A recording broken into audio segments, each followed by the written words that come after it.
Friends இப்போ வந்து நம்ம இந்த காரில் இருக்கக்கூடிய இங்கிரஸ் எக்ரஸ் எப்படி இருக்குது அப்படின்றத 3 காருக்கும் பார்க்கலாம். அதில் ஃபர்ஸ்ட் நம்ம கூட எஸ்பிரஸோ இருக்குது. ஸோ எஸ்பிரஸோ வந்து நம்மளுக்கு செகண்ட் ரோவில் இங்கிரஸ் எக்ரஸ் எப்படி இருக்குன்னு பார்க்கலாம். நான் வந்து டோர் ஓப்பன் பண்ணிட்டேன். ஓப்பன் பண்ண பிற்பாடு பார்த்தீங்கன்னா நான் வந்து உள்ள என்ட்ரா வரேன். என்ட்ரா வரது பார்த்தீங்கன்னா ரொம்ப சுலபமாக என்னால் என்ட்ரா ஆகிட முடியுது.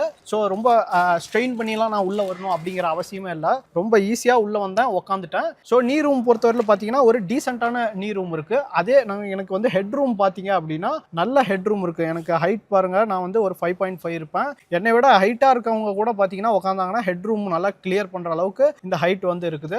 ரொம்ப முக்கியமாக பார்த்தீங்கன்னா இது யாருக்கு இந்த ஹைட் இருக்கிறனால யூஸ் ஆகும்னு பார்த்தீங்கன்னா நம்ம வீட்டில் வந்து டால் பர்சன் யாராவது இருக்காங்க அப்படின்னா அவங்க ஏறத்துக்கு இது வந்து ரொம்ப ஈஸியாக இருக்கும். உட்காந்தாலும் அவங்களுக்கு ஹெட் வந்து அஃபெக்ட் ஆகாது. இது போக பார்த்தீங்கன்னா வீட்டில் எல்டர் பீப்புள்ஸ் இருக்காங்க அப்படின்னா அவங்க வந்து உள்ளே வர்றது இறங்குறதெல்லாம் பார்த்தீங்கன்னா சிரமம் இல்லாமல் இறங்கி ஏறிக்க முடியும். அண்டர் தை சப்போர்ட் அப்படின்னு எடுத்துக்கிட்டிங்கன்னா இது வந்து ஒரு பெஞ்ச் டைப் சீட்டு. ஸோ இதில் வந்து எந்த அளவுக்கு பெட்டராக கொடுக்க முடியுமோ அந்த அளவுக்கு கொடுத்துருக்காங்க.